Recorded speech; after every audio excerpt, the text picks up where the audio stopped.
flu season in the United States typically starts in October and tapers off in late April.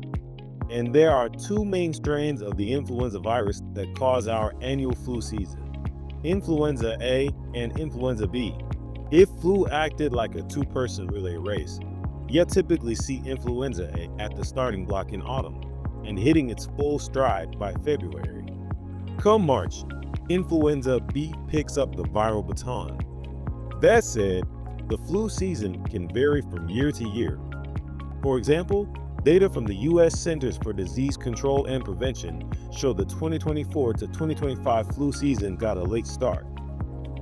The number of reported cases didn't start climbing until late November. Both virus strains have some characteristics in common, but there are also some key differences.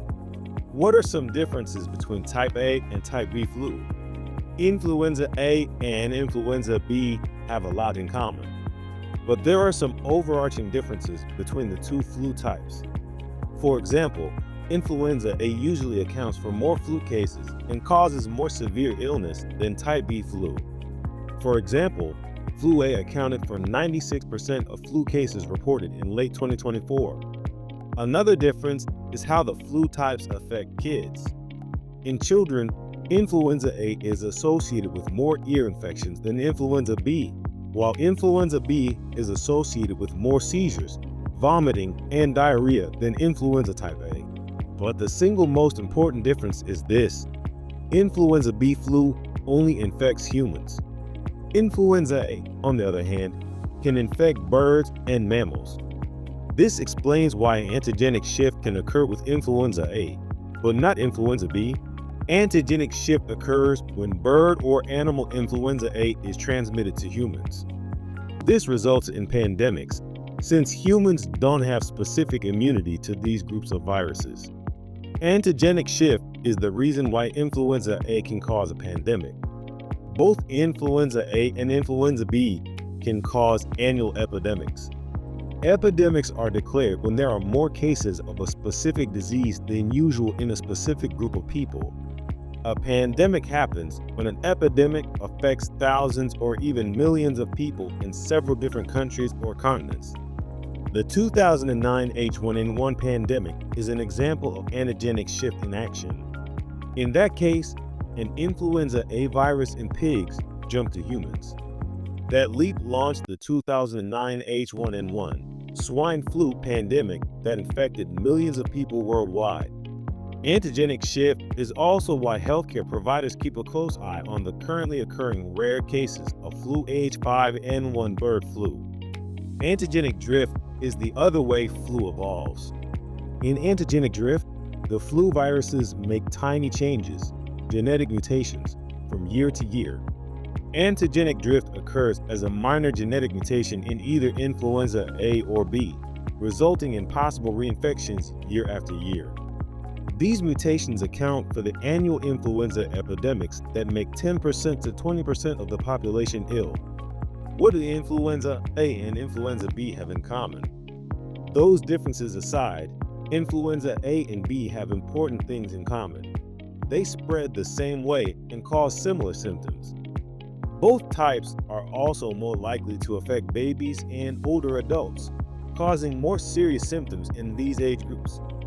Healthcare providers treat both types of flu the same way. The flu occurs when you come into contact with the flu virus. That can happen if you are near someone with the flu who coughs, sneezes, or even talks to you.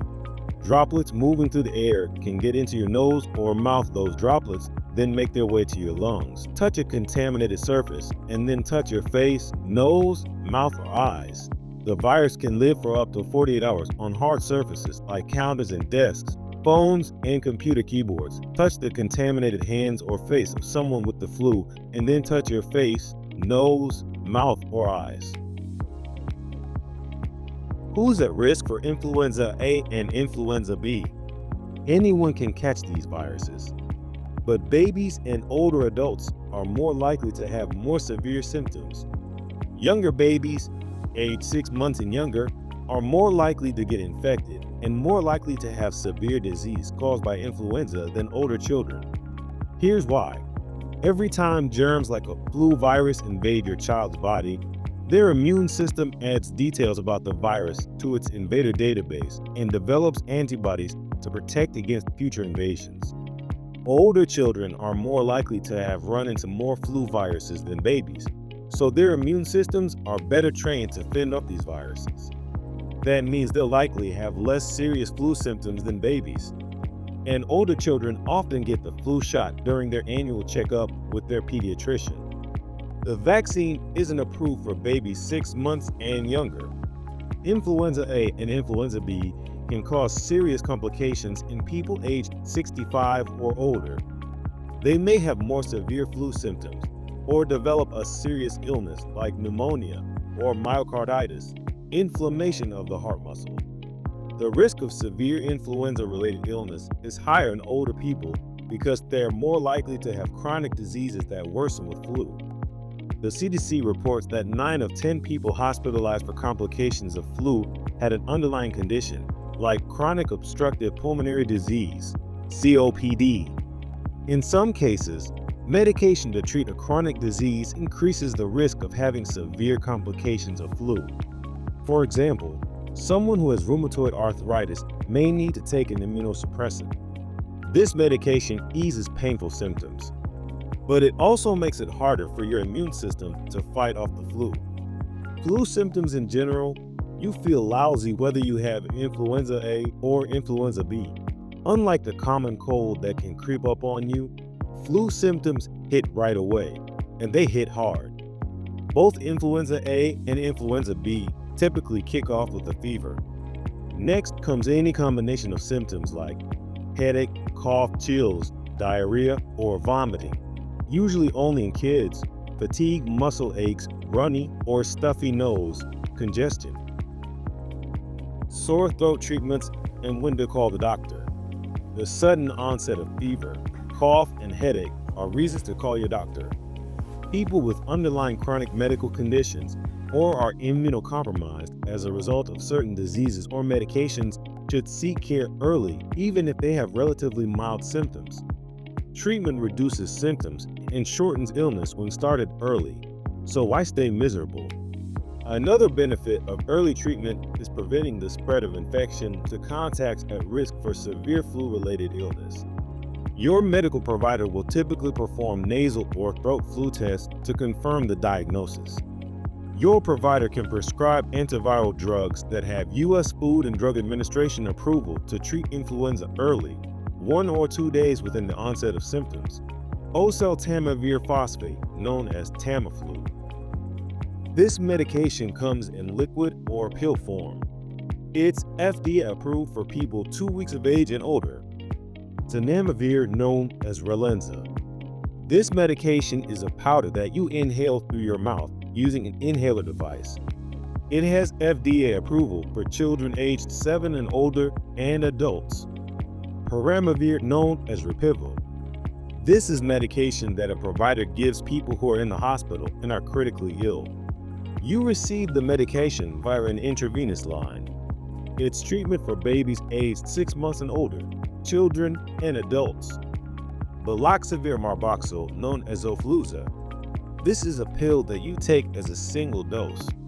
It's a treatment for children aged 5 to 12 who don't have chronic medical conditions, and all people aged 12 and older. What to do if you have the flu regardless of influenza type? The most important things are taking care of yourself and doing your best to avoid spreading the virus. If the flu bug bites, taking over-the-counter medications like acetaminophen will help with body aches, headache, and fever. Here are some other suggestions. Get your rest. Your body works hard when you're sick with the flu. This isn't the time to power through your day. Rest when you need to, not just when you can. Eat well. You can't go wrong with a cup of chicken soup, but foods that boost your immune system may best help your body fight off the flu. Drink up. Fevers from flu can cause dehydration.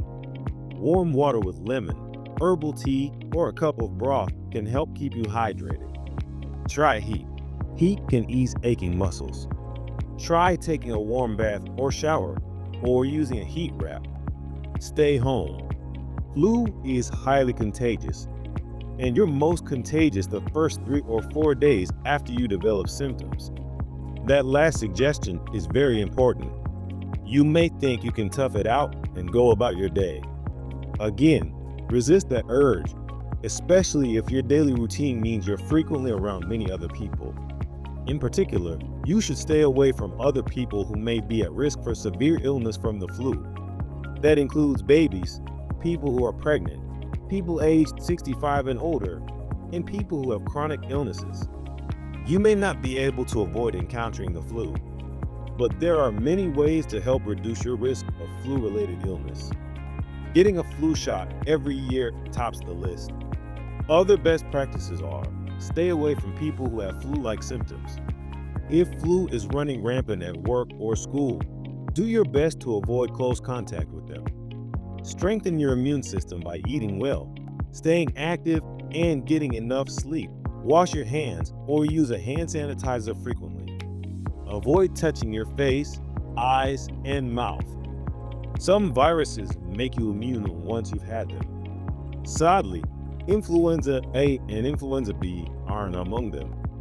One can get flu A then flu B, or vice versa, in the same flu season.